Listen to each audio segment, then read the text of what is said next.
කුණුවරප කියනවනේ ආපු ගමන්ම මොකද්ද මේ සෑහෙන කාලයක් තනිකඩව ඉඳලා ට්‍රැක් පැනලා ඉන්න යාළුවා. ඕකේ. අපි ඉන්නේ තයිලෝකෙ මෙහෙ බඩු ගහලා hina යන මතක වෙදි කපු ගුලිම ඇවිලා ගෑනු බඩ පෙනගෙන අඳින එක වැරදින මොකටද හබ්බක රංගන්නේ ගලවා ඩෝංගල පතු වෙන තූල් දැම්ම මලුවන්ට පාන් දැම්ම වගේ ඇවිත් කාලයන්ට එන්න එපා හාලයන්ට ඇවිත් කට වාලයන්ට අපි ගැව්වේ මෝරා නිසා පදිරි වෙන්නේ නෑනේ ඔය සාලයන්ට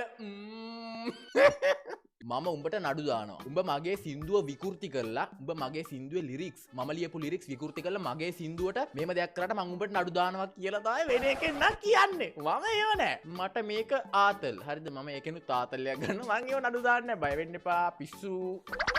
මම නඩු දාන්නේ නෑ කොල්ලෝ. ඔයාලා ගන්න ඕන ආතල් එකක්. හරිද? එහෙම නඩු දාන කට්ටිය ඉන්න ඕනේ. මේ පරිස්සමින් හැමෝගෙම සින්දු කියන්න යන්න එපා. අපි ආතල් තේරෙන්නේ ඉන්න අපි ආතල්යක් ගන්නවා. අපි ඔගේ සින්දුව ආයෙ පාරක් ගහමුද?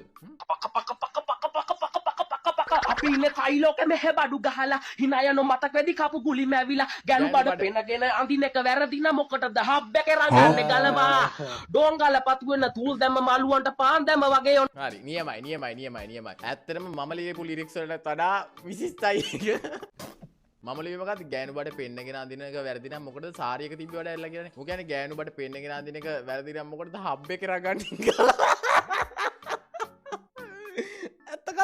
ඇත්ත බ්‍රදර් රෙස්පෙක්ට් ජය වේවා. හැබැයි කුණුවarpa තියෙනවා පොඩ්ඩක් ඒවට ඉතින් කරන්න දෙයක්වත් නැහැ.